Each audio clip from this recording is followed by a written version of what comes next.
Assalamualaikum warahmatullahi wabarakatuh. Hari ini kita akan membahas tentang soal fungsi kuadrat.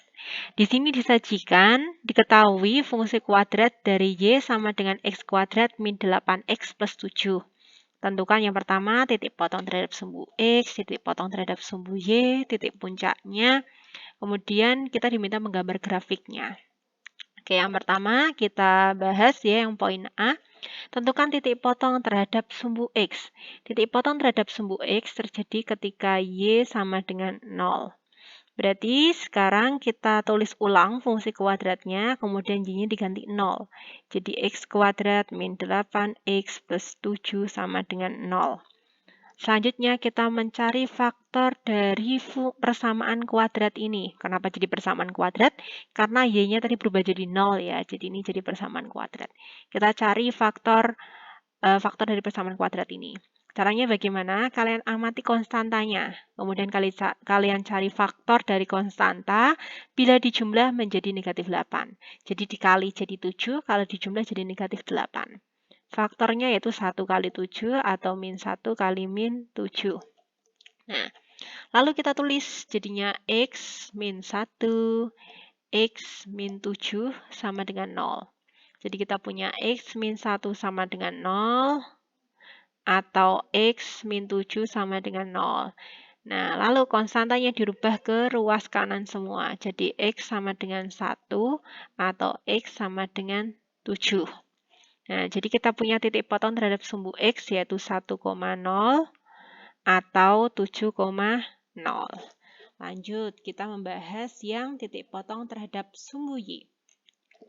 Titik potong terhadap sumbu Y terjadi ketika X sama dengan 0.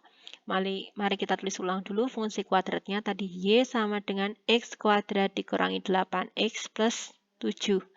Berarti X-nya diganti 0. Y sama dengan 0 kuadrat dikurangi 8 kali 0 ditambah 7. Berarti Y sama dengan 7. Nah, jadi titik potong terhadap sumbu Y adalah 0,7. Berikutnya kita membahas tentang titik puncak. Titik puncak itu terdiri dari apsis puncak dan ordinat puncak. Apsis puncak atau XP itu adalah min B per 2A. Sedangkan ordinat puncak adalah min dari B kuadrat min 4AC per 4A. Nah, ini apsis dari puncak itu disebut sebagai sumbu simetri. Sedangkan ordinat dari titik puncak disebut sebagai nilai optimum. Nah, mari kita cari nilai A, B, dan C-nya. Caranya bagaimana? Kalian tulis ulang dulu fungsi kuadrat Y sama dengan tadi X kuadrat ya.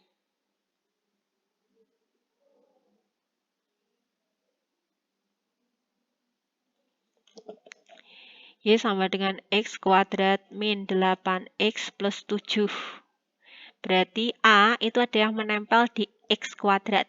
Yang menempel di X kuadrat kan tidak ada angkanya nih, berarti 1. Kalau dianya negatif X kuadrat, berarti A-nya negatif 1. B itu yang nempel di X, yaitu min 8. Dan C adalah konstanta yang nggak ada hurufnya, berarti 7. Nah, lalu kita masukkan ke sini, ke rumusnya.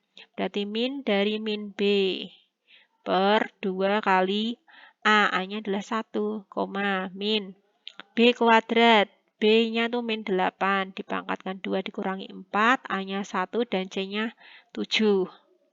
Terus dibagi dengan 4 kali A-nya 1. Nah, terus kita hitung. Negatif dari negatif 8 adalah 8, bagi 2 berarti 4. Kemudian ini min. 8 pangkat 2 itu 64. Negatif 8 pangkat 2 adalah 64. Kemudian dikurangi 4 kali 1 kali 7, berarti kurangi 28 per 4. Jadi kita punya titiknya adalah 4, min 36 dibagi 4. Oke, jadinya 4, min 9. Di sini 4 adalah sumbu simetri dan negatif 9 adalah nilai optimum. Dan nilai optimumnya ini maksimum atau minimum? Nah, kalian perlu tahu ya. Oke. kalian cukup mengamati dari fungsinya sebenarnya bisa. Jika A-nya lebih besar dari 0 atau positif, maka gambar kurvanya adalah terbuka teratas seperti orang tersenyum. Jadi dia punyanya nilai yang di bawah ini atau nilai minimum. Jika A-nya kurang dari 0 atau biasanya negatif, x kuadrat atau negatif 2x kuadrat, maka dia terbukanya ke atas. Terbukanya ke bawah. Seperti orang cemberut. Terbukanya ke bawah. Seperti orang cemberut. Jadi punyanya nilai maksimum.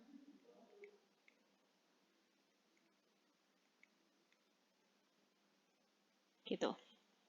Nah, sekarang kalau kita amati ya, yang di soal, itu A-nya adalah sama dengan 1. A-nya sama dengan 1, berarti dia positif. Berarti dia terbuka ke atas, punyanya nilai minimum. Jadi negatif 9 adalah nilai minimum. Seperti itu. Sekarang selanjutnya kita menggambar grafiknya. Kita tulis dulu titik-titik yang sudah kita hitung tadi. Ada titik potong terhadap sumbu X berarti 1,0, 7,0, titik potong terhadap sumbu Y 0,7, dan titik puncaknya adalah 4, negatif 9.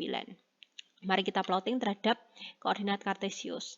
Yang mendatar atau horizontal disebut sebagai sumbu X, yang vertikal disebut sebagai sumbu Y. Ini berarti yang arah positif dan arah atas itu, arah kanan dan arah atas itu positif. Jadi 1, 2, 3, 4, 5, 6, 7, 8, 9. Ini yang ke atas juga positif. 1, 2, 3, 4, 5, 6, 7, 8, 9. Kemudian yang ke bawah itu negatif, sama yang ke kiri negatif. Jadi negatif 1, ini negatif 2. Ini negatif 1, negatif 2, negatif 3.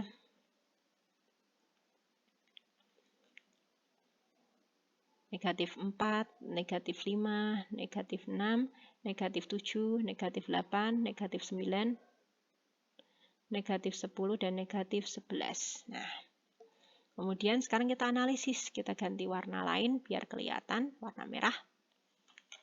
Titik 1,0. 1 di X dan 0-nya adalah di Y, berarti di sini.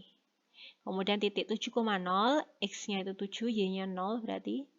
Kemudian 0,7 berarti X-nya yang 0 dan Y-nya yang 7. Kemudian titik 4, negatif 9. 4-nya itu di X dan negatif 9-nya di Y. Berarti kalau dihubungkan gitu di sini. Selanjutnya tugas kalian adalah menghubungkan titik-titik tersebut. Gitu. Selesai.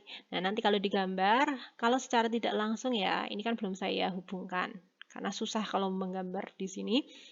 Kalau kalian amati, gambar grafiknya ini kurvanya menghadap ke terbuka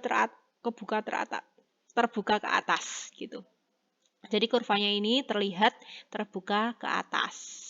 Karena tadi apa? Fungsinya A-nya itu bernilai positif seperti itu. Jadi dia punya nilai minimum seperti itu. Saya rasa sekian penjelasan dari saya. Kurang lebihnya saya mohon maaf. Wassalamualaikum warahmatullahi wabarakatuh.